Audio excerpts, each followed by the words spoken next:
सभी प्यारे भक्तों को राधे राधे। कार्तिक मास में दीपदान का महत्व।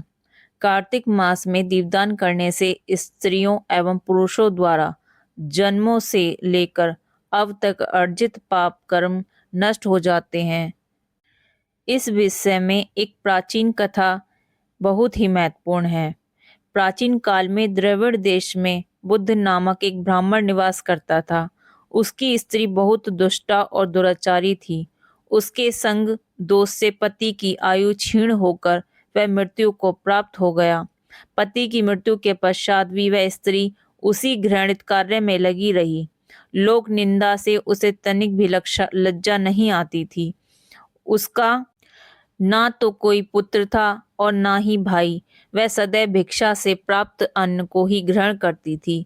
वह अपने हाथ से बनाए हुए शुद्ध भोजन को भी न खाकर मांगकर लाए गए बासी भोजन को ही करती थी।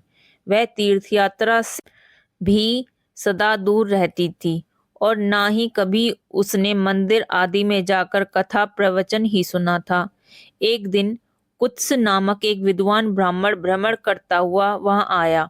उस ब्रह्माणी को निंदित कार्यों में लिप्त देखकर उसने पूछा, ओ मूर्ख स्त्री, तू मेरी बात ध्यानपूर्वक सुन।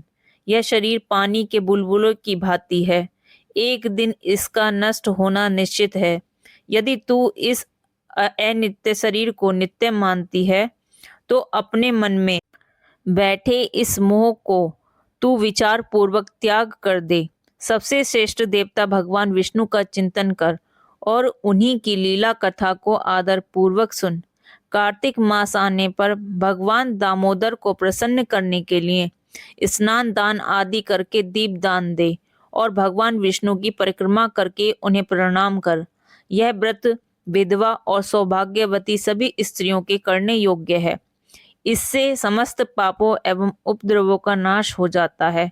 तू मेरी बात मानकर निश्चय ही कार्तिक में दीपदान कर। इससे तो निश्चित रूप से भगवान विष्णु की कृपा प्राप्त कर लेगी। इस प्रकार कहकर वह कुत्स ब्राह्मण चला गया। अब उस दुराचारी ब्राह्मणी ने भी पश्चाताप करते हुए यह निर्णय लिया कि वह कार्तिक मास में व्रत अवश्य करेगी।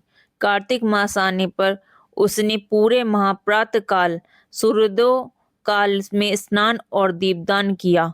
कुछ समय पश्चात आयु समाप्त होने पर वह मृत्यु को प्राप्त हुई और वह स्वर्गलोक में गई।